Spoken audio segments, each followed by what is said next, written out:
শুনলেও হাসি পায় বিজেপি বলছে। ওনাদের কাছে লোকজন তো নেই,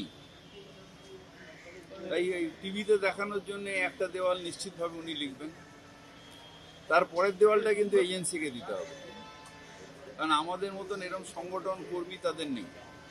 সুকান্ত মজুমদার আর শ্রমিক ভট্টাচার্য এই দুজনকে দেওয়াল লিখতে হচ্ছে, অর্থাৎ কতটা ক্রাইসিস কর্মী, তারা আবার তৃণমূলের সাথে লড়াই করবে।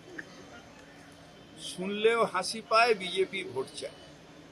একটা বিষয়, বাগদার যে বিধায়ক ছিলেন না দুলাল বর, যদি হেরে গেলেন উপনির্বাচনে, উনি বলছেন যে দলের মধ্যে 4-5টা গোষ্ঠী আমি বলবো এইভাবে জেতা যায় না। এটা যদি একজন 3 বছর আগে অব্দি থাকা, 2 বছর আগে অব্দি থাকা বিধায়ক বলেন, এরকম কি অবস্থা অনেক জায়গাতেই মনে হয় বিজেপি? বিজেপির অ্যাকচুয়ালি আপনারা মাথা ঘামান, বিজেপির অ্যাকচুয়ালি কিছু নেই, একেবারে সত্যি সত্যি বলতে একদম কিছু নেই, সংগঠন বলে কিছু নেই। আমি তো দেখছি বেস বলেও কিছু নেই, আমরা তো বেস পলিটিক্সে করি, তো আমরা তো আর না একদম এখনো মাটির লেভেলে কাউন্সিলর বা তার তলায় বেস পলিটিক্স, বেসে মানুষের কাছাকাছি